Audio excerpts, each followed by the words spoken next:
Hello, you're listening to What the Fuck Do We Know?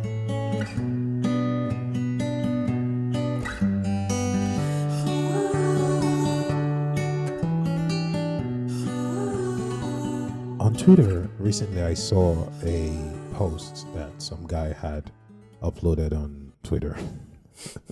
I think it's not X. Twitter anymore. Yes, it's X, but I don't think for the next 40 years anyone is going to call it X. But anyway, on X, some guy uploaded a photo, and I've had this conversation with a client of mine who I would call a friend now. I say that cautiously Unprofessional. I say that cautiously because I don't know if she would call me a friend. Because when one of our first sessions together, I asked her about something, and I don't remember exactly what I asked her about, and she said, "No offense, but I don't really care what you think about me." That's why you got friendly. But that was like a year ago, and in that moment, and I've told her, I've talked about it with her, I got a little bit intimidated, and she's a very nice, lovely person. But like first moments, she's quite intimidating as a figure. But when you talk to her, you realize she's this amazingly soft. That's cool. She person. established boundaries. No, I totally understand it, and it was fair. I wasn't offended or anything, but I'm just saying that's why I'm cautious about saying friend now, because I don't know if we are. But I've talked about it with her. But anyway, so I saw this post, and this guy who had been going through chemo, it didn't work. And he made a post talking about how he has decided not to go through chemo again. And he has decided to stop all treatments and just kind of like live until the end. And in the post, he made a comment as like he alluded to not being sad about it, but having accepted it and being ready to die. And I, of course, feel bad for him. But I read that post and I thought, is it possible? Is it possible that anybody actually comes to the position or comes to the point in life where they are ready to die? Not ready to die, but they are okay with dying. I don't know if that makes sense, because I've accepted that I will die one day, but it doesn't mean that I'm okay. I've accepted I'm not going to try to change it. I've accepted because you can't. Yeah, exactly. And I've accepted that fact that I'm going to die and I cannot do anything about it. But that doesn't mean I'm okay with it. It doesn't mean that it's something that I don't think of as a tragedy. It's going to happen. I can't change it, but it is not something that I'm just okay with, I don't think that it's possible for anybody to really be okay with the idea that they're going to just stop existing, Okay, a lot of people commit suicide, and this is them basically saying with action that they are okay with dying. It's them feeling that whatever else is better than living. Doesn't necessarily saying that they're okay with dying. Okay, but let's not get into yes, let's not go there. But still, I don't think that is the statement. If someone kills themselves, I don't think they're saying they're okay with dying. But whatever is happening while living is so hard and it's too much, and they just need an out. And dying is the opposite of living. I would agree that in most cases, people accept it in the way you described, in the way that you just don't have any other choice and you just reconcile with it. But I do think it's possible to get to the point where you really don't care about it.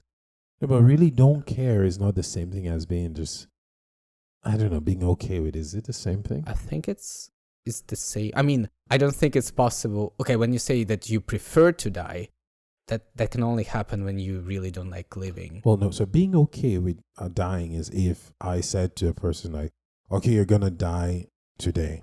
And they would go, okay. And that sounds like you don't care if you die.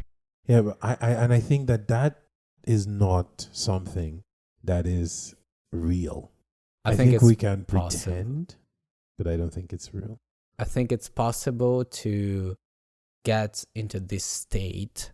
I'm not sure. I'm much more skeptical about whether it's possible to maintain it for a prolonged period of time. So I think that sometimes I do get into that state, especially in the mornings. I really hate mornings. But I really wake up and like, I really don't give a shit. Something's happening. I'm having a meeting. I need to, like, some kind of responsibilities. I don't have much responsibilities, but let's pretend I do. And I really think, I don't care. I can just close my eyes and keep sleeping. And I honestly think that sometimes it just feels like I'm ready to die right here, right now. But I And I think wouldn't that care. I think that's because in that moment you don't totally consider the magnitude of death because you just said now keep sleeping. And yes, technically that is what you would do if you died in your sleep, but it's not just, you cease to exist. And you don't know about it, by the way. Which is Yeah, one of and the that's a big part of that's why not a I don't bug as a think people feature. It's no, better. no, exactly. It's a feature of it, but that's a big reason why I just think it's difficult to say, okay, I'm okay with it because none of us know how it feels to be dead. I think that it's fair to say that most likely, at least as far as I'm concerned, it doesn't feel like anything. And that's what most people kind You of don't get know wrong though. about it. No, I mean, as far as I'm concerned, there is no afterlife. Okay, the probability of afterlife is Pretty so low. low based on the evidence we have that it Okay. is negligible. And so I don't even take it into consideration. And that's it. See, I'm not even talking about afterlife. Of course, I feel when you're dead, there's the absence of feeling, but we don't know what it is to not feel. As human beings, we don't know what it feels. Let me learn. We don't know what it feels like to not feel. And why I say this is a huge part of why I don't think people accept it is because what is the scariest thing usually is the unknown. People are usually scared of what they don't know. And death is one of the most familiar things to us. We all know that it's going to happen someday. We see it happen all the time, but we don't fucking know what it is really. And so it's just like because we will never like have an ability to say what it is like to not feel and not exist because we cannot feel not feeling and not existing. It compounds this fear that comes with death. And even if I'm not necessarily afraid of it, as it doesn't like the thought of me dying doesn't keep me up at night or something. But I don't think that I'll ever come to the point in my life where someone say you're about to die and I won't fight for my life. I think that's I'm not sure if we are on the same page, but like when you ask a question, how does it feel to be dead? I feel like this is the wrong question because it doesn't feel like anything. It's not feeling. It's not like anything. It's like a rock. You don't say that a rock feels like being a rock. No, but you can ask a question. How does a rock feel being a rock? You'll never get an answer because we cannot say that the rock has feeling. As far as I'm concerned, it doesn't have consciousness, so it doesn't Sure. have any qualia of existence. Sure. Oh, have you watched Everything Everywhere All at Once? Yes. There were two rocks that Yeah, had I love consciousness. that. I love that scene. Oh my god. I also love the movie. Also, I mean, it's a part of our description. What? It's a part of our podcast description. Oh, right. Oh my god. Oh, and I came up with it. I actually don't like this.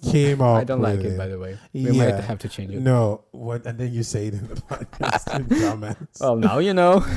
No, I like it. We're keeping it. Go on. Oh, you say, oh, The Rock. No, yeah, The Rock, it doesn't have quality. I mean, there is this, I guess, philosophical movement, panpsychism, which basically says that everything, even on the atomic level, have some element of consciousness. But honestly, I don't agree with this. It just, the thing that we call consciousness, it's clearly very different from whatever you can call consciousness for an atom or a rock. Well, I don't know what kind of consciousness a rock would have, but I understand what you're saying in terms, like in connection to what I said. But my thing is, yes, we don't know, and it's a very strange question to ask, as in, what does it feel like to be dead? But basically, my main point there is that the absence of feeling is what we don't know. So, meditation. I think, okay, first of all, as a person who reads about meditation more than practices meditation, I'm that kind of person. But I think that this is something that can help you with the acceptance of death. Because So from what I've read, the main thing about meditation is you basically deconstructing your feelings and deconstructing ego, deconstructing your sense of self. And I imagine that after you have deconstructed all of these feelings and qualia, I imagine that you kind of stop caring about them. Like these, it's not that you stop caring, it's just the entire question stops being relevant. I have never been in that kind of Have you achieved it? not through meditation, but I think I have been in those kind of spaces. And I think that the way I actually got to them was through watching movies, I think. But really long movies, you know? This is the kind of movies that, now maybe even TV shows, when you binge watch for 8 hours. And I feel like that after those like 8 hours, you just focus on something and you just already don't understand what's happening. And then you stand up and then sometimes I take a walk until like I get transferred into like another space, psychologically speaking. So I think I've been there a couple of times. Then it's just you start doubting every piece of your experience. You realize, you know, we've talked about this, like, wow, I'm alive, but like, wow, I experience, wow, I see a glass, and it's like whatever you see, you're just surprised and it just feels weird. And like, I don't know how to trigger it. I don't know how to maintain this experience. I think that meditation is one of the ways to get into that space. But yeah, I'm lazy. I don't. I've been trying meditation a little bit more, just so that I can sleep. I think you're doing it wrong. Why no? My sleep is better Okay. than before. Honestly, it is much better than before. But do you fall asleep during meditation? No. Okay. Just like I need to like gather my I don't know, somehow center myself, because I don't sleep because like my mind is just on a journey of its own, and That's it's good. on several journeys of its own at the same Several. time. So I just can't sleep. But yeah, no, I don't want to stray too far away from the dying thing, about like anxiety about over death. So I believe now I've overcome it. My first time dealing with like death as a thing, I was 11 and I was in boarding school, and I remember just being struck by the idea that this was the first thing that scared me about death was, and before that I knew people had died, but I don't know why we don't really consider when we're children like what it really means. But what really struck me at that age of 11 was, you have no idea that you're dead. That for me, and that's why I keep saying the absence of feeling, because for me, that is the most striking thing about being dead, is that you're dead and you cease to exist, and you have no idea, because you cannot have any idea, because that consciousness that's that you good. had.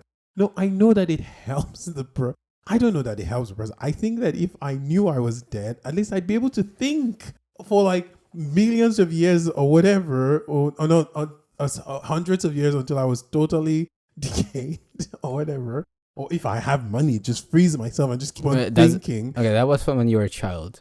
Now, is it still a problem now? Oh no, I still think that's the biggest problem with death, but it doesn't stress me out as when I was a child, because when I was a child, it literally stopped me. Like I couldn't function anymore at 11. I remember sitting, and I remember the purple skies, because we have that sometimes, or where I'm from, and I just be staring at it. And growing up in a religious place where I was brought up to believe that you did know, you went to heaven. That's where the big problem came out. This is dissonance, as just my mind is telling me, look, it makes sense that you don't really know that you're dead, but I'm being told that you go to heaven and all of that stuff. And so, of course, my way of coping with that was to stick to the religious part, to stick to like the understanding that you're going to die and then your spirit is going to come out and then there's heaven and all of that. So you continue to exist somewhere else, because it was easier for me than to really face what is probably what is a fact, not probably fact, that you die and that's the end of it, and you don't know. I want to cover religion a little bit later, but since you're already here, so do you think that it's still, your religious background still influences your attitude towards death now? No, not really. But I think my lack of religion influences my attitude towards death now. Because my lack of religion makes me consider death really as an end. And before, even if I had thought about it and these ideas, came a knocking in my head and then I just kind of pushed them away because I had faith, it was easier to just think life continues in heaven or paradise, or God will bring us back at the end, and we'll live all together for eternity and never die or whatever. That was a haven, so to speak, when it comes to death. But my lack of religion makes me really see death as an end. So I don't have the anxiety that I had as a child, because I guess I'm an adult now and I just have accepted that part. But it is worse. So I think so first of all, when it comes to religion, I've never been religious, but I still, at some point, I had kind of like this revision of my worldview, maybe in my early 20s. And I still realized that a lot of it was driven by Christian morality, I want to say. So, and although I'm never, my family hasn't been explicitly religious, but I still somehow, what's the word, absorbed this, I guess, paradigm of thinking. And one of the things with specifically Christianity is that you have this idea of destiny and purpose. And I think that even after you accept that there is no God or divine entity, you can still have that feeling at the background, yeah, but there should be something, you still have this expectation of purpose. You need to be part of Christianity to have that expectation. I agree. I think a lot of people, even atheists, just kind of, they need purpose. But I think with religion, it's more common. I think with religion, it's even easier in that situation, because if you're a Christian, you kind of have, if you're a strong enough Christian, you know your purpose already.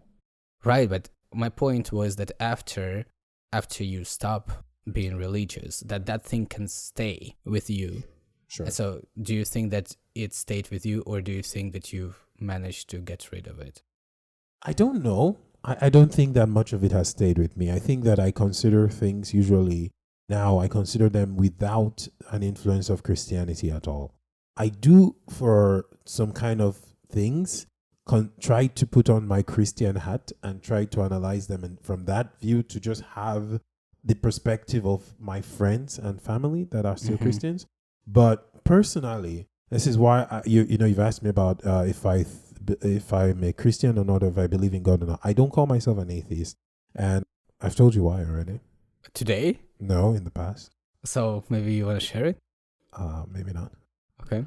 So I don't call myself an atheist, but what I would say when people ask me if I'm a Christian or an atheist or whatever is simply that I don't consider God when I do anything. When I make decisions, when I consider my life, I do not consider the existence or the non-existence of God.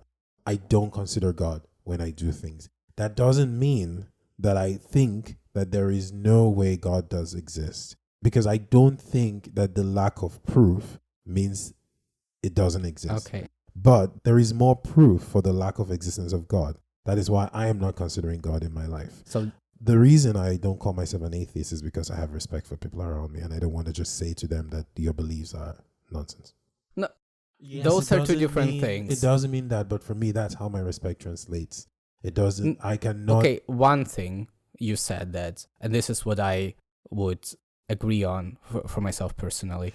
This is just answering the question of why I don't call myself an atheist. I don't call myself an atheist just because if I say out loud I'm an atheist, especially with people that I know who are Christians, it feels like I'm saying to them, your beliefs are shit, and I respect them too much to want them to think that their beliefs are shit. And them saying that they're religious doesn't mean that they think that your beliefs are shit.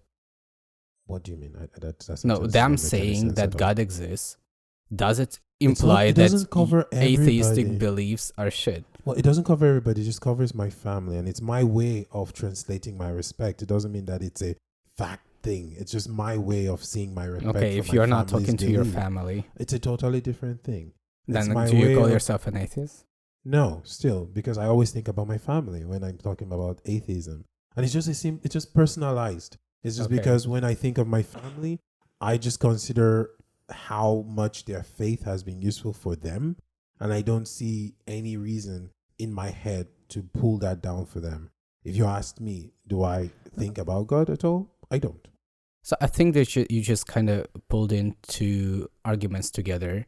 Because at first you talked about saying that the absence of, say, basically from what I understood, that the probability of God existing based on the available evidence is so low, it's not non-existent, but it's very low to the extent that it is negligible and you don't take it into consideration during your everyday life. And that's what I fully agree with. And that's why technically I would call myself an agnostic.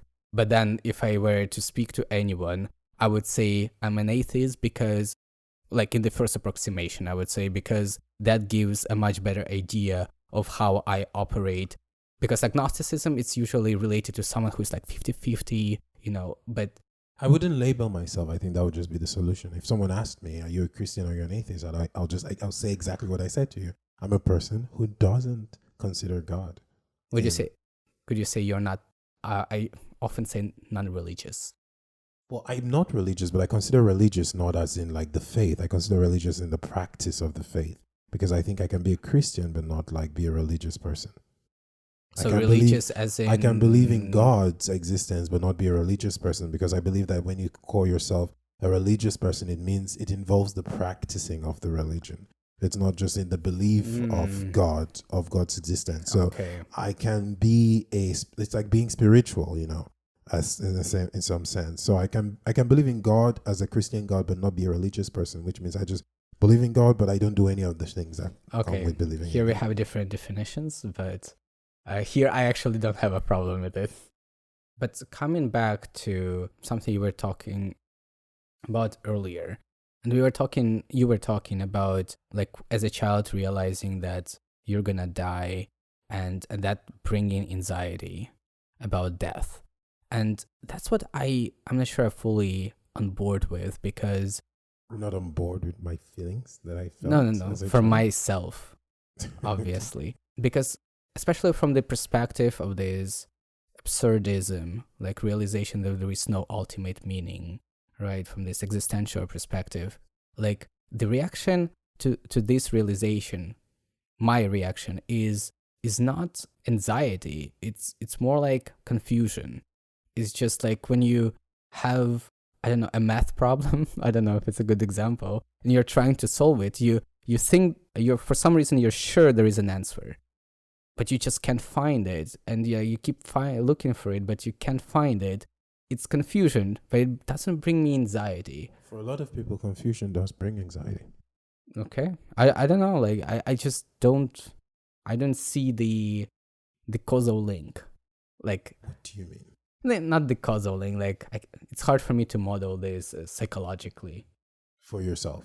Obviously, yeah, based on my experience. So if someone said to you that the confusion brings them anxiety, would you say, I don't see how? Well, I think it's fair to say I personally, based on my experience, it's hard for me to model this experience. Yeah, you could say I don't feel that way, but then you accept that that person feels that way. I accept that. You don't have to say, like, you don't have to. How can I deny?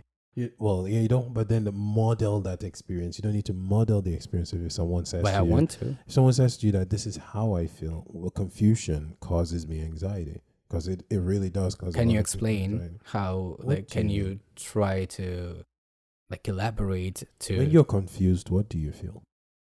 I think it's a feeling on its own, confusion. And what is the end? You just stay confused? You are confused. Usually you're trying to solve the problem. Okay, and then in this case, you're trying to solve it, and at the end you accept it. You can't solve it. Not everybody accepts things. That's not how life works for most people.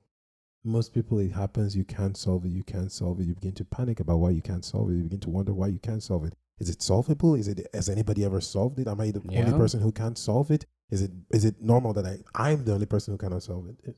It's just many things can come from it, and you never solve it, and you don't accept it. The acceptance is not like it's not your model that you have created of this pathway to acceptance. Just is not realistic for most people. I don't think so. People don't see an issue that they can't solve and just say, "Oh yeah." People usually It's not that easy. people freak out. Yeah. Mostly, people freak out about things that they have no control over. They don't just accept it. That's life will be so much It's different. not that for they a lot of just accept it. It can take years, Yeah, decades, but I just feel like the you norm can get used to it. the norm is definitely not accepting. Okay, maybe. I think the norm is not having this problem in the first place. Have you heard, by the way, about, I think it's term management theory?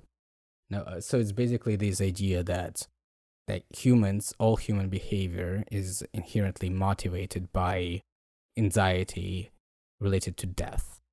And I mean, I guess there are like more extreme versions of it, with which I would probably disagree on, because I mean, obviously, if you're hungry, I wouldn't say that we are motivated by the anxiety of death. I would say we are motivated just by hunger. But maybe at like a very, very much lower level, if you look for it, we're motivated because we know if we get hungry, we could die from hunger. I think that's what the argument some people make. That's what I fully disagree with, because evolution, I just don't think that's how it works. Although, like, technically, the adaptation that evolution has come up with when it comes to hunger is just hunger. It stops there. You need food. Why do you need food? In order to survive and reproduce. Yes, this is the ultimate kind of the outcome that the evolution optimized for. But the adaptation, and on psychological level, people only feel hunger. That's it. When I'm afraid of height, when I look down, I'm not afraid of death. I'm afraid of height. You're afraid of height because when you're high, you consider that you could fall off and die. No, I don't think about anything. You're talking just about yourself now, right? I think that this is... No, then okay, if you're going to generalize that, then I'm going to 100%. I can agree that there are some things maybe that people don't make the link very directly to death. But then, come on, when you say something like height, the fear of height is not just the fear of height for no reason. The fear of height is the fear of height because the fear of falling off a high place and dying. I think for people who actually have a phobia of height, for them it's so visceral that it's not rational. They don't get to think. They just see that it's high and that they are scared of it. So it's not about what they are just like thinking in the moment, right? But if you ask the person, if you sat the person down on a lowland in a valley, for example, okay, and the person felt like they were in a controlled space, and you said to them, "Why are you afraid of heights?"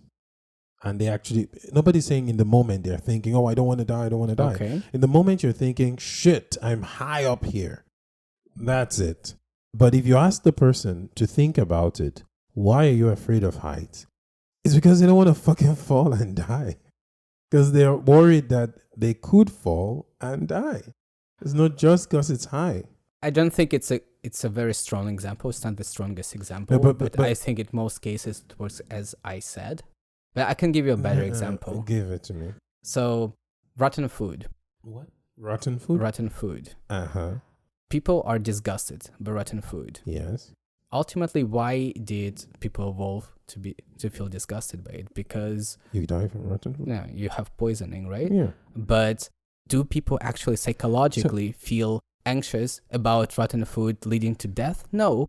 They feel disgusted because they sense the chemical compounds that are produced by bacteria on the surface of rotten food, and they feel disgusted naturally. That's it. It doesn't go any further. But I think that you're thinking of people making these thoughts every time they see these dangers. But I don't think that's how people work. If you stop someone, I feel like if you ask someone when there is no rotten food around, why don't you eat rotten food? I don't think the person is going to talk about the bacteria. The person is just going to simply say, I don't want to die. What the fuck is wrong with you? I think that's people But rationalizing. yes, but that's the thing, is that when people are in the moment, they're not rationalizing. But I don't know this theory or whatever that you mentioned. But if you go to the core of it, of course, our body we have evolved to be able to protect ourselves from certain things. But if you ask people if you ask people to rationalize a lot of things that they are afraid of doing or they don't do, I think that a lot of them, I'm not going to say all of them because I don't know, a lot of them, if they rationalized it, they will somehow come to, I don't want to die. I agree that if you go to the rationalization level, yes. But that's exactly my point, that the source is not anxiety of death. The source is... So the source is whatever is not rationalized. Why isn't it possible that there is a rational source, but in that moment you have fear and it makes you irrational, so you don't really think about your rational source, but doesn't mean that the rational source is not playing a role in this fear? It is playing a role as in you can actually die of poisoning. Yeah. But psychologically, Sounded like Kim Kardashian. your root feeling is not death anxiety. That's my point. Your root, the core feeling that you have is disgust. What is core here? The way you feel. So, okay, I'll allow it. So, okay, But let me maybe... Yeah. So the point I want to make is that the anxiety, death anxiety, it's a product of analytical thinking, of a higher thinking. That's why animals like non-human primates, they probably don't have it. I mean, maybe we don't know for sure, but probably they don't have it. And this is, I consider it, so according to this theory, I don't know, at least some people...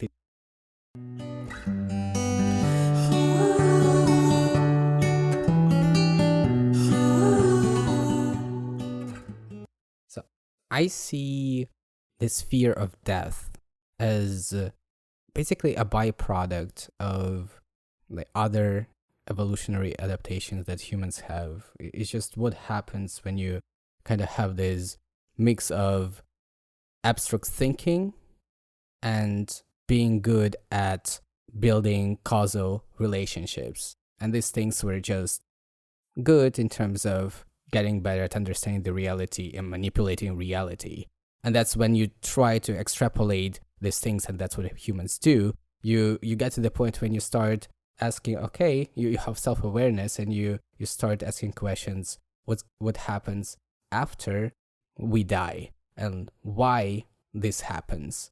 And that's why non-human primates, for instance, don't have that kind of problem, and humans do. And that's why I have a problem with the blanket statement that everything humans do is driven by the anxiety, because for me it's only when people get to think about things, that's when they struggle with it. It's not usually throughout the day when you get distracted by things, like you subconscious don't... stuff, don't We do have subconscious stuff, but I don't think it struggles with death. No, but you're saying, your statement was things only begin to become a struggle when you think about it, right? Yes.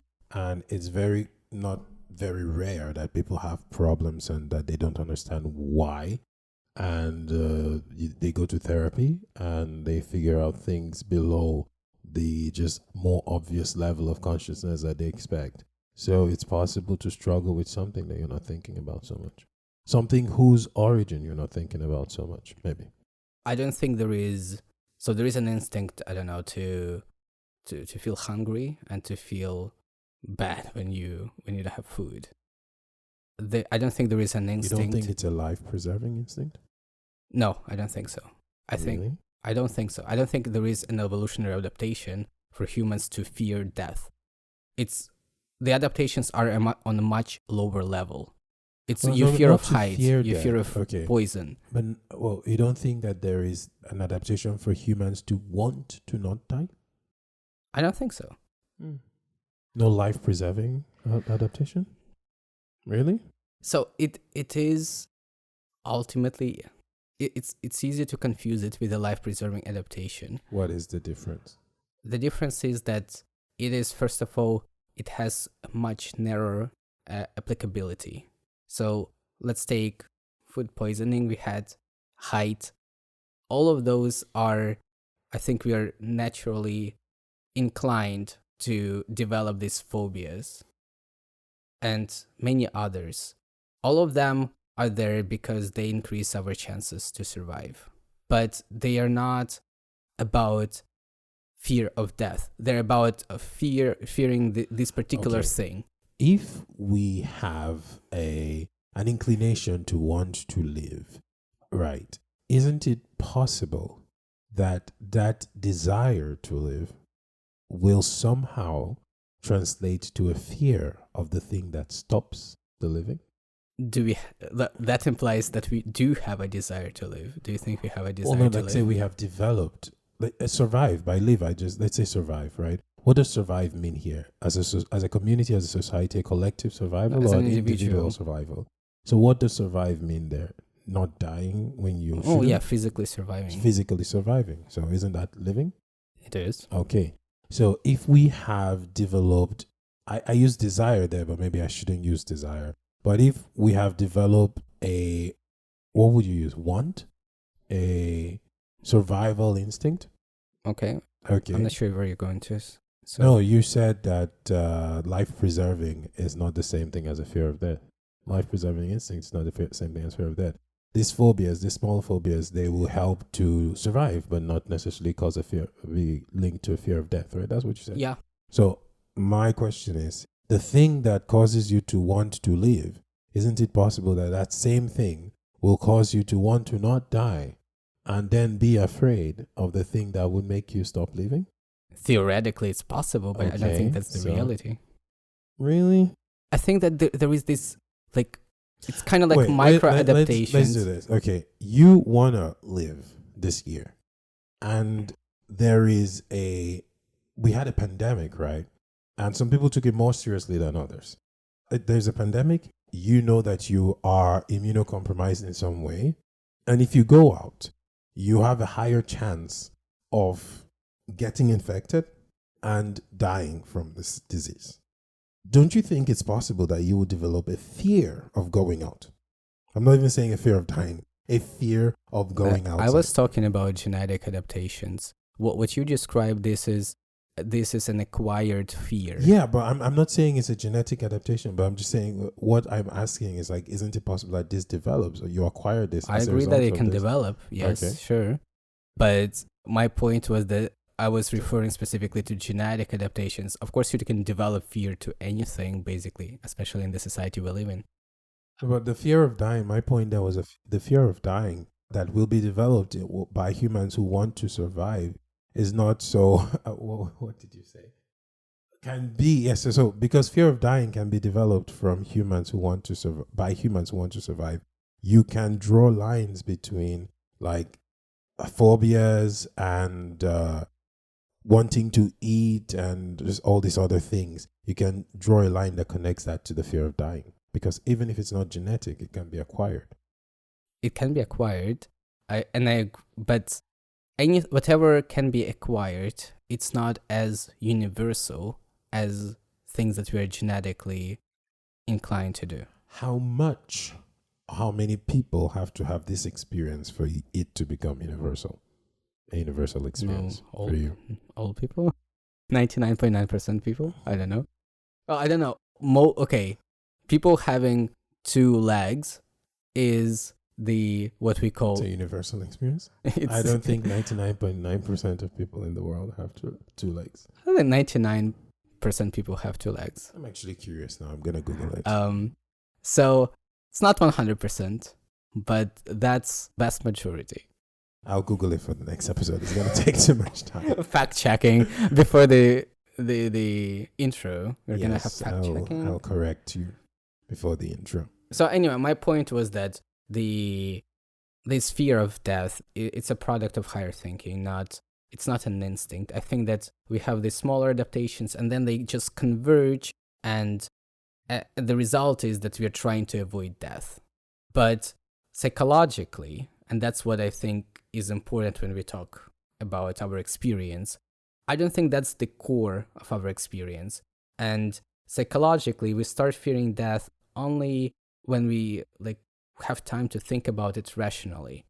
And when we track this entire path of humans and we start extrapolating what's going to happen to us after we die, that's when you start experiencing this anxiety. But it's not that common. That's why it's not that common. Had it been like instinctive, it would have been much more common. I think that when people are alone, they think about it very often.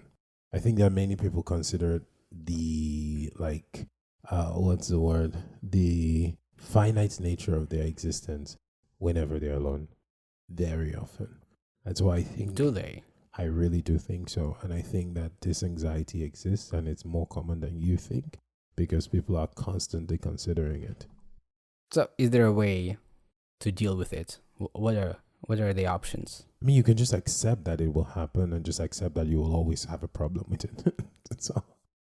Because you're not going to get, like, I know that I'm not going to, if there was some way to continue living now that I could afford, I might do it.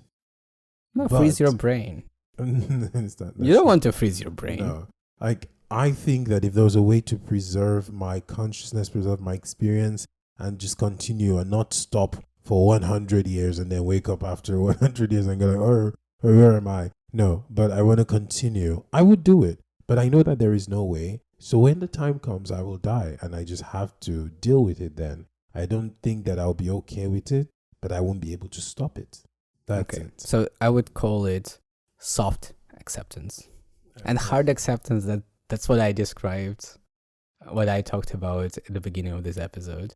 So we have these two types of acceptance, probably the healthiest ways. Well, I'm not sure, to be honest. Well, it's probably healthier than avoidance. I don't think it's real, though, because I don't think that anybody has really come to that place. And you say you have in the morning. Occasionally. But I just don't think it's possible. Personally, doesn't mean that it doesn't happen, but I just don't think that it's possible. I cannot imagine how it happens. So, but even that's what I dubbed soft acceptance. Even that is better than avoidance. So I see this acceptance the way you accept. Avoidance is pretending that you're not going to die. Like you just distract yourself as much as possible. When I said about my own type of acceptance, did I say most people do it? No. I think most people just distract themselves until they die. I didn't say anything about most people, but I said that it's better than distraction. So distraction is, in your opinion, the worst way to deal with it? Yes. I think it is the easiest way, and it's the way most people deal with it, because accepting it in any form requires I know I said that a lot of people think about it, but thinking about it is different from contemplating it. So accepting it in any form really requires actual contemplation of it. I agree there. And so I think that people think about it. They are maybe, immobilized by it because they worry about it, they fear it, but then they decide that the way to deal with it is to just not consider it. There is another way, though, that you're missing. I have a third way too. What? Finding a meaning. Religion. That's one of the subtypes of finding meaning. Yeah. Religion is, I would say, probably the best way, because and I didn't say I said that one is the worst. And by the way, I want to modify my statement. I think that distraction is short term. It's a good option. It's the worst option long term. It's just unsustainable. And religion, I think this is, for me, it's in the middle. And not necessarily religion, because there are other ways to find this meaning. Even like thinking about like building up legacy and like thinking about this continuity. I know a lot of people want kids for that reason. So I feel like there are more options here. But I don't know, is it possible, for instance, for someone who went through this realization of this absurdism, is it possible to kind of bounce back to anything related to like religion? Not necessarily maybe like Abrahamic religion. When you say went through, do you mean that the person accepted absurdism? Well, they experienced it. It is. It's a scary thing. It's annoying. It's not annoying. Sorry, not annoying. It's just it's unsettling. Okay, that's a good word. It's unsettling, and you just decide, okay, I'm not going to continue on this unsettling, uncomfortable, sad journey of realization and opening up my mind. No, thank you. I'll sit down and go to heaven. Subconsciously. That's all happening I'll sit subconsciously. down and go to heaven and just be happy. Definitely. And also going through it and even accepting it. Tragedy does something to us as people. Because people accept absurdism, they accept the lack of meaning, and then something happens to them. Something so tragic that they need hope. It is one of the easiest ways to find yourself back in religion. It's needing hope. And it works. And so they forget everything that has happened before, all the realization and everything, and they realize they need hope. And no matter what I would say about the church, it's such an emotionally charged atmosphere. And it is some way to get an answer of hope. It's just to tell someone that God is watching out for you. I can see that. Okay, but this is someone who kind of like experienced this absurdism, but someone who kind of like swam in it for a while. Like, They'll quickly go back. Okay, for you personally, do you think it's possible that I will become a practicing Christian again? No, let's not go as far. You will just start believing in divine power, maybe in some kind of universe, has this destiny or like karma. No, it would take like some really, really big miracle. But I do know that if something tragic happened to me, I would be looking for hope. I don't think that I would find it in God. I think knowing myself, I'd look for hope, and then I just kind of decide that there's no hope. Well, actually, when I mentioned this terror management theory, and they do some studies, and one of the studies that they do is mentioning death in. It's like death. It's a little bit more subtle. Death. You're gonna die. So and you're gonna die. Once they just mentioned it, it's not that they even highlight it. Are you being literal? Seriously? No, like seriously, they prime in the question. Interesting. They give some kind of statement to read, with this experiment. Oh, I just meant, I thought you were serious, like they just say death. No, obviously no, but it's just mentioned somewhere there. Okay. And that tend to have an effect on people, such as like Jews sit further from Muslims, and the vice versa, such as judges, they tend to give stricter, what is it? When you get released from prison under parole. Not parole, you pay money. Bail, right? So they set bail higher than the control group. And the explanation is that once they are reminded of death, and this is like subconscious because they don't say death. It's like, it's just one of the words. The idea is that they're trying subconsciously to find some like ground for their existence. And like for judges, this is the rule of law. Like someone violated the law, they have to pay for it. It gives them this sense of continuity. And like for people with religious background, of course it depends on the background and the environment, etc. But it gives them this meaning, and they start gravitating to that meaning and like clinging to that meaning. And also atheists, they also, I don't remember the specifics of the experiment, but they get a little bit more religious, let's say. Interesting. I think that looking back, and I guess we can end with this, is sure. I do have anxiety about existence. We've talked about it before. I would trade it for anxiety over death. You would trade it? Yes. I'd rather be worried or just anxious about dying than be anxious about... But you're worried about both. Oh, I'm not worried. I'm not worried about death. I've accepted that it's going to happen. I don't think I'm ever going to be fine with it, but I'm just going to have to deal with it. But it doesn't keep me up. But existence does keep me up. It's just like just being, it doesn't worry me, but it perplexes me, and it gives me anxiety. That like confusion gives Confusion me is a anxiety. positive But yeah, feeling. anyway. And no, it's I think this will be another episode, but it's just like the coming to terms with the absence of an answer, a confusion that is never resolved. That is the core of my anxiety. But anyway, I would trade it in a heartbeat for anxiety over death, but I just think I'm over death. Yeah. Do it.